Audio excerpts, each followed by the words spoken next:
4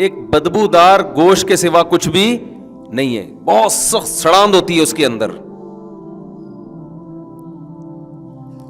اس کے بعد فَكَسَوْنَا الْعِظَامَ لَحْمًا, پھر ہم اس میں ہڈیاں پیدا کرتے ہیں, اس پہ پھر گوشت چڑھاتے ہیں. ثُمَّ أَنشَأْنَاهُ خَلْقًا آخَرَ. یہ سارے مراحل ماں کے پیٹ میں ہو رہے ہیں اور انسان کو اس کی خبر نہیں ہے. اسے نہیں پتا میرے رب نے ماں کے پیٹ میں کیسے ڈینٹنگ پینٹنگ کا کام شروع کروایا, مزدور لگائے ہوئے ہیں. شو روم میں گاڑی تیار ہوتی ہے نا, وہ عمل اتنا پیچیدہ نہیں ہے جتنا ماں کے پیٹ میں انسان کے تیار ہونے کا پروسیس پیچیدہ ہے. آنکھ لگ رہی ہے بھائی, آپ کبھی شو روم میں جا کے دیکھیں نا گاڑیاں کیسے تیار ہو رہی ہوتی ہیں. ہاں بھائی مڈگاٹ اٹھا کے لے آ بھائی, ہاں بھائی ٹائر لے آ, ہاں بھائی پانا لے آ, چھوٹے پانا لے کر. اب تو ورک شاپ میں چھوٹے ہی شارٹ ہو گئے ہیں. پہلے زمانے میں, اب بھی تھوڑے بہت نظر آتے ہیں, ورک شاپ میں ایک چھوٹا ہوتا تھا جو ہمیشہ گنجا ہوتا تھا. اس کو پتہ نہیں بال کیوں نہیں رکھنے دیتے تھے اور اس کو چپت لگتی رہتی تھی. چھوٹے ادھر پانا لے کر آ, چل بے چھوٹے یہ ٹائر اٹھا کے لا, ہوتا تھا نا. اس بیچارے کو بال بھی نہیں رکھنے دیتے تھے تاکہ جب چپت لگے نا تو ڈائریکٹ اسکن پہ جا کے ٹچ ہو, بال بیچ میں رکاوٹ نہ بنے. چھوٹے یہ لے آ, چھوٹا وہ لے آ, چھوٹے یوں کر لے, چھوٹے یوں. چھوٹا تھوڑے دنوں میں وہ محلے کا دادا بن جاتا تھا, اس کی اپنی ورک شاپ ہوتی تھی. اب پب جی سے فرصت ملے گی تو کچھ سیکھے گا نا چھوٹا. اب چھوٹا بھی وہاں بیٹھ کے فیس بک پہ لگا ہوا ہوتا ہے. ٹیکنالوجی میں ترقی ہوگی ہمارے یہاں, سائنس اور ٹیکنالوجی میں ترقی ہوگی. کیسے ترقی ہوگی؟ اسکول میں ٹیچر پڑھاتے نہیں ہیں, پڑھا رہے ہوتے ہیں تو پیچھے طلبہ اس اردغل دیکھ رہے ہوتے ہیں بیٹھ کے موبائل میں. اچھا خیر, تو اللہ تعالی ہمیں ہمارا ماضی بتاتے ہیں, ایک جگہ تھوڑی, بہت جگہ. ایک لبرل نے تو قرآن پہ اعتراض کیا ہے کہ یہ اللہ جو ہے نا انسان کو تانے دیتا ہے, معاذ اللہ, کہ تو ایسا تھا, تو ایسا تھا. تانے دیتا ہے کہ تو ایک بدبودار قطرہ تھا, تو ایک بدبودار گوشت تھا. تانے نہیں دیتا, ہمیں ہماری اوقات یاد دلاتا ہے کہ آج تم بڑے پھنے خان بنے پھر رہے ہو 3 پیس سوٹ ٹائی میں, اور جی آج سر کی میٹنگ ہے, آج ایک بزنس میٹنگ ہے, آج جناب اسلام آباد بائر جا رہے ہیں بزنس کلاس میں, آج جناب سر کو بلایا گیا ہے, آج جناب جلسے سے سر خطاب فرمائیں گے, آج مفتی طارق مسعود صاحب آئیں گے, ٹھیک ہے نا, ممبر پہ بیٹھ کے بیان کریں گے, آج حضرت جی نے فلاں جگہ جانا ہے. یہ انسان کی عزت ہے نا, ہر آدمی کی عزت ہے.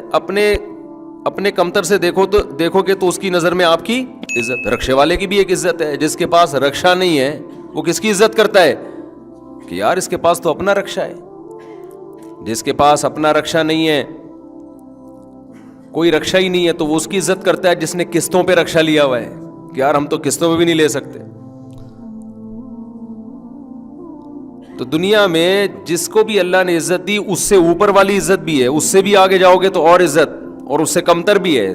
تو حدیث میں حکم ہے نا اپنے سے کمتر کو دیکھو. رکشہ والا یہ دیکھے کہ بھائی بہت سے ایسے ہیں جن کے پاس ریڑیاں بھی نہیں ہیں. تو ہم اپنی اوقات چونکہ بھول جاتے ہیں. کوئی مفتی بنا ہوا ہے, کوئی بزرگ بنا ہوا ہے, کوئی سائنسدان بنا ہوا ہے, کوئی لیکچرار بنا ہوا ہے, کوئی کمپنی کا باس ہے, کوئی محلے کا دادا ہے, کوئی گھر کا باپ ہے. وہ کون ہے وہ سب کو پتہ ہے. آپ اپنے آپ کو نہیں, آپ سمجھ رہے ہو کہ ہمیں, ایسا نہیں ہے. تو یہ جو ساری دادا گیری ہے نا, یہ سائنسدان تھوڑی بتائیں گے آپ کو کہ تم اصل میں کیا تھے. ہمیں ہماری اوقات کون یاد دلاتا ہے؟ جس نے ہمیں پیدا کیا. اس نے کہا یہ زیادہ عرصہ نہیں ہے, 15 20 30 40 سال پرانا جھانک کے دیکھو, ایسے غلیظ تھے کہ کپڑوں پہ لگ جاتے تو دھوئے بغیر نماز اللہ ہی قبول نہیں کرتا, اتنا گندا. جسم سے نکل جائے تو غسل واجب ہو جاتا ہے. اور پھر حیض کا خون, کتنا گندا خون. جیسے ہی عورت کو پریگننسی ہوتی ہے حیض کا خون آنا بند. تو کہاں جا رہا ہے وہ؟ نہیں آئی بات سمجھ میں؟ وہ وڈیرے صاحب, چودھری صاحب کی کنسٹرکشن کا کام ہو رہا ہے اس غلیظ خون سے. ایک تو خون گندا اور اوپر سے گندے راستے سے نکلنے والا خون اور گندا. اس سے جناب وسیم بھائی کا اسٹرکچر بن رہا ہے, معذرت کے ساتھ غفار بھائی, اور نام بتا دو کوئی نئے نئے, وسیم غفار بہت ہو گئے, اختر صاحب, وڈیرے صاحب, چودھری صاحب, نام کے بجائے وڈیرے چودھری, یہ سب ٹھیک ہے نا, سیاستدان, موٹیویشنل اسپیکر, مفتی, عالم, بزرگ. اس غلیظ اور پلید اور گندا خون, آپ کہیں گے مفتی صاحب کیا کس سے لے کے بیٹھ گئے؟ میں تھوڑی بیٹھا ہوں, اللہ میاں بتا رہا ہے بھائی, میں تو پارسل کر رہا ہوں. یہ تو اللہ میاں ہمیں ہماری اوقات بتا رہے ہیں, ہمارے پاس صرف پارسل کا انتظام ہے بھائی, ہمارا اپنا کچھ بھی نہیں. جو برگر والے کہتے ہیں نا پارسل کا خاص انتظام ہے, وہ برگر بنا بھی رہے ہیں اور پارسل کر بھی رہے ہیں. گول گپے والوں نے لکھا ہوتا ہے پارسل کا خاص انتظام ہے, تو گول گپے بنا بھی رہے ہیں اور پارسل بھی. ہم صرف پارسل کر رہے ہیں, بنا ہم نہیں رہے ہیں. یہ تو بنا بنایا قرآن جو ہے نا وہ ہم پارسل کر رہے ہیں. تو ادھر پریگننسی ہوئی, اور یہ جو کل بڑا ہو کے وہ جناب علاقے کا ناظم بنے گا, چودھری بنے گا, وڈیرا بنے گا, بزنس مین بنے گا, موٹیویشنل اسپیکر بنے گا, مفتی بنے گا, عالم بنے گا, لوگوں کو موٹیویٹ کرے گا, یہ جناب بن کس چیز سے رہا ہے؟ وہ غلیظ اور گندا خون. اللہ میاں اس کو جیسے ہی عورت کو پریگننسی ہوئی, اللہ اس خون کو روک دیتے ہیں, انسان کو اس کی اوقات یاد دلانے کے لیے کہ 2 ٹکے کا ہے نہیں. باتیں دیکھو اس کی. اس لیے اللہ کو تکبر بالکل بھی پسند نہیں ہے. تکبر اللہ کو پسند نہیں ہے. اس لیے قرآن بار بار کیا کہتا ہے؟ فَلَا تُزَكُّوا أَنفُسَكُمْ, اپنا تزکیہ مت کیا کرو, یعنی اپنے آپ کو نیک ہونے کا دعویٰ مت کیا کرو کہ میں یوں میں یوں میں یوں. یہ اللہ کو پسند نہیں ہے بھائی. کوئی خوبی ہے تو اللہ کی طرف نسبت کرو بھائی, اس کی دین ہے, ہم تو بھیکاری ہیں, اس نے دے دی, جب چاہے وہ چھین لے. اتنی بڑی نعمت ہے نا.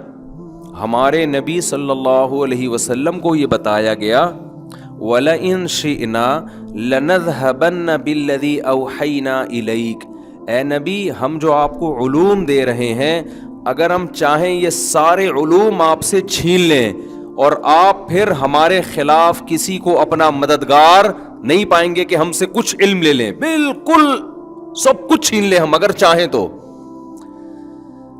حضرت حکیم الامہ مولانا اشرف علی تھانوی رحمہ اللہ نے اس آیت کی تفسیر میں لکھا ہے کہ پیغمبر پہ کیا گزری ہوگی جب اللہ نے یہ انداز اختیار کیا ہوگا. ہے بھائی, دیکھو آپ نے کسی غریب آدمی کو بحریہ ٹاؤن میں 25 پلاٹ دے دیے, پہلے تو اس کو یقین نہیں آئے گا, کیا خیال ہے؟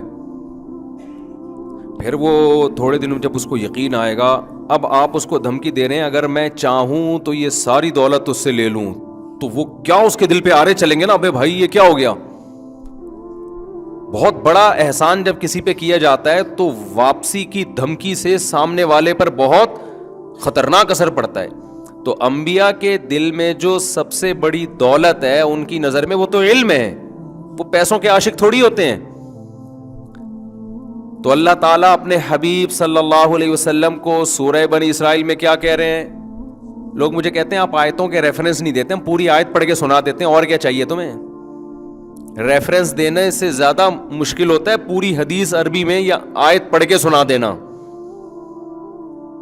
وَلَئِن شِئْنَا لَنَذْهَبَنَّ بِالَّذِي أَوْحَيْنَا إِلَيْكَ, اگر ہم چاہیں, لام تاکید کے لیے, نون مشدد بھی تاکید کے لیے, ہم چاہیں تو ضرور بھی ضرور جو علم ہم آپ کو دے رہے ہیں سارا کا سارا آپ سے چھین لیں. ثُمَّ لَا تَجِدُ لَكَ عَلَيْنَا نَصِيرًا, اور پھر اپنا آپ کسی کو مددگار بھی نہیں پائیں گے ہمارے خلاف کہ ہم سے تھوڑا سا بھی علم چھین کے دکھا دے وہ. تو حکیم علماء نے لکھا کہ پیغمبر صلی اللہ علیہ وسلم پہ کیا گزری ہوگی نا, لیکن اللہ نے اگلی آیت میں اپنے حبیب کو تسلی دے دی, اِلَّا رَحْمَةً مِّن رَبِّكَ, مگر تیرے رب کی تجھ پر, بولو کیا عجیب انداز ہے اللہ تعالیٰ کا. الا رحمتا من ربک، مگر تیرے رب کی تجھ پر رحمت ہے، ان فضلہ کان علیک کبیرا، پھر اللہ خود کہتا ہے کہ واقعی تیرے رب کا فضل تجھ پر بہت زیادہ ہے، تھوڑا نہیں ہے، اتنا فضل ہے کہ اتنے علوم دیے اور چھینتا نہیں ہے۔ تو حکیم الامہ فرماتے تھے اگلی آیت کے بعد پیغمبر صلی اللہ علیہ وسلم کو تسلی ہوئی ہوگی۔ آپ کسی کو نا کروڑوں روپے کا گفٹ دیں، وہ غریب آدمی ایک دم دولت مند ہو جائے، پھر آپ بولیں بیٹا میں جب چاہوں یہ 2 منٹ میں لے سکتا ہوں، اس کے تو دل پہ آرے چلنا شروع، پھر فوراً تسلی دیتے ہیں لوں گا نہیں، فوراً کیا تسلی دیتے ہیں، بھائی لے نہیں رہا میں، صحیح ہے نا۔ تو اللہ میاں ہمیں ہماری کیا یاد دلاتے ہیں میرے بھائی، لکھا ہوتا ہے نا اوقات شام 7 سے 8، تو وہاں لکھ دیا کرو اوقات یہ ہے، ٹھیک ہے نا، اس سے بنے۔ تکبر اللہ کو بالکل پسند نہیں ہے۔